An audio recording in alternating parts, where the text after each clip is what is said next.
Assalamualaikum warahmatullahi wabarakatuh.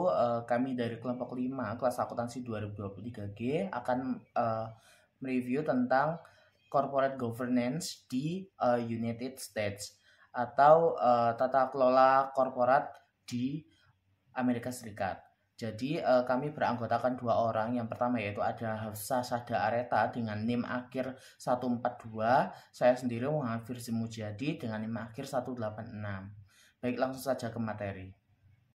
Tata kelola perusahaan di Amerika Serikat dengan fokus pada kerangka hukum, regulasi utama, serta peran berbagai institusi dalam memastikan transparansi dan akuntabilitas perusahaan publik.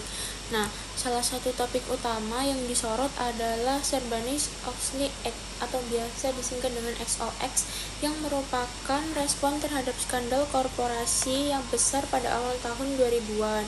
Nah, sebagian besar perusahaan di Amerika Serikat memilih untuk beroperasi di Delaware yang memiliki perlindungan hak pemegang saham yang lemah dan tidak memiliki kerangka hukum yang ketat terkait pelaporan keuangan atau juga pengendalian akuntansi.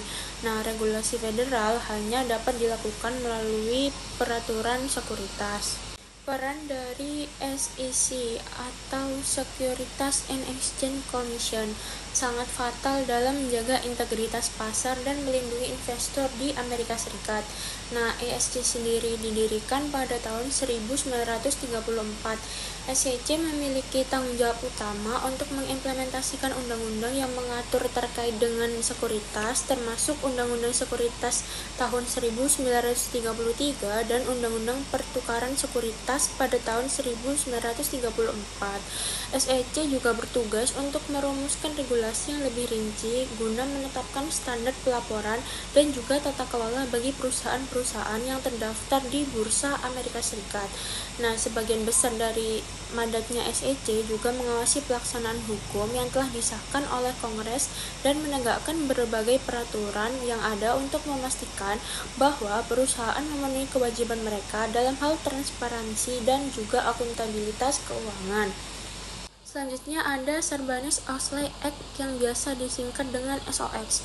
SOX sendiri disahkan pada tanggal 30 Juli 2002 yang merupakan tanggapan terhadap dari serangkaian skandal korporasi yang ada di Amerika Serikat, termasuk kasus Enron dan juga kasus WorldCom yang merugikan banyak pemegang saham dan juga pemangku kepentingan lainnya.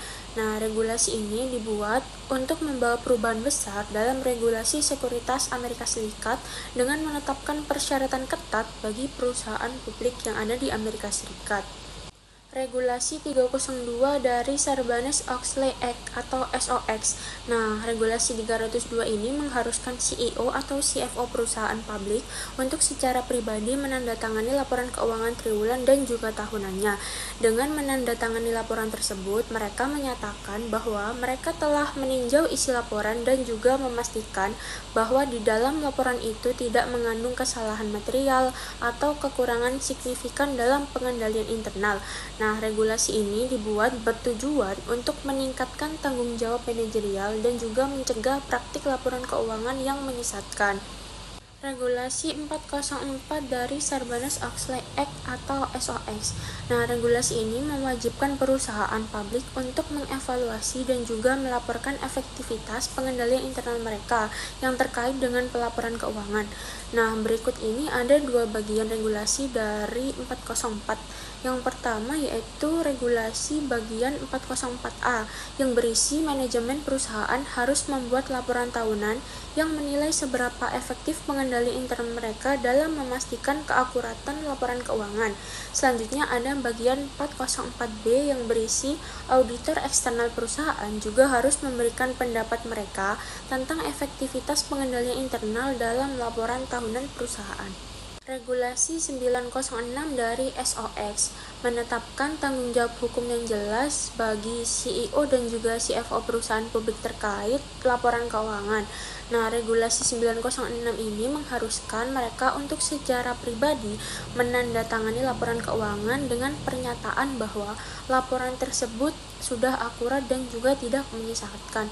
Nah, bagi CEO atau CFO secara sengaja menandatangani laporan yang tidak akurat, maka hal ini akan dianggap sebagai tindak pidana yang dapat mengakibatkan sanksi yang serius, termasuk denda atau hukuman penjara. Nah, selanjutnya yaitu SOX itu memang memiliki banyak aturan ya, tetapi ada 3 bagian utama yang paling penting. Yang pertama yaitu bagian 302. Di sini itu mewajibkan CEO dan CFO secara pribadi itu menandatangani laporan keuangan perusahaan.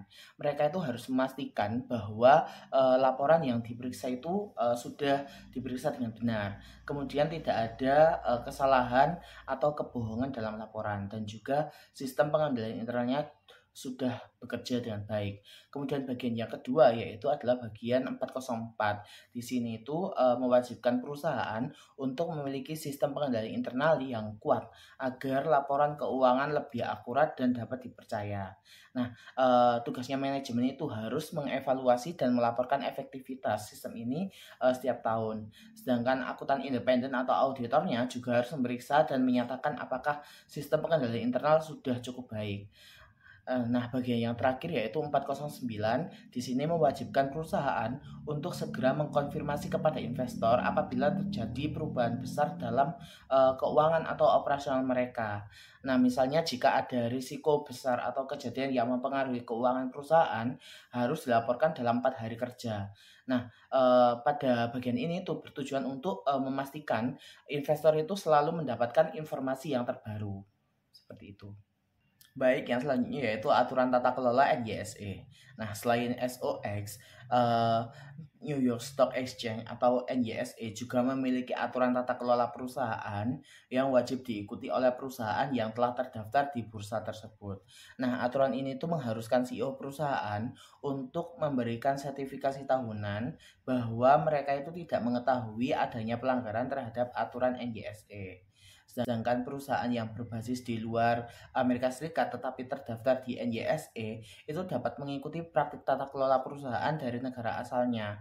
Namun dengan beberapa pengecualian, yang pertama yaitu harus memiliki komite audit yang sesuai dengan aturan Exchange Act.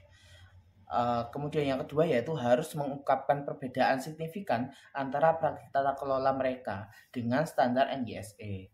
Yang ketiga yaitu adalah CEO wajib memberitahu SEC jika terjadi pelanggaran material terhadap aturan NYSE. Jadi kesimpulannya adalah corporate governance di US ini memberikan gambaran menyeluruh tentang bagaimana tata kelola perusahaan di Amerika Serikat diatur dan juga diawasi dengan peraturan ketat seperti SOX dan juga standar dari NYSE. Nah, perusahaan itu diharapkan untuk menjaga transparansi dan juga akuntabilitas untuk melindungi kepentingan investor. Meskipun begitu, biaya kepatuhan yang tinggi itu tetap menjadi tantangan bagi perusahaan yang harus memenuhi regulasi ini. Mungkin sekian saja presentasi dari kelompok kami. Apabila terdapat kesalahan, mohon maaf dan terima kasih.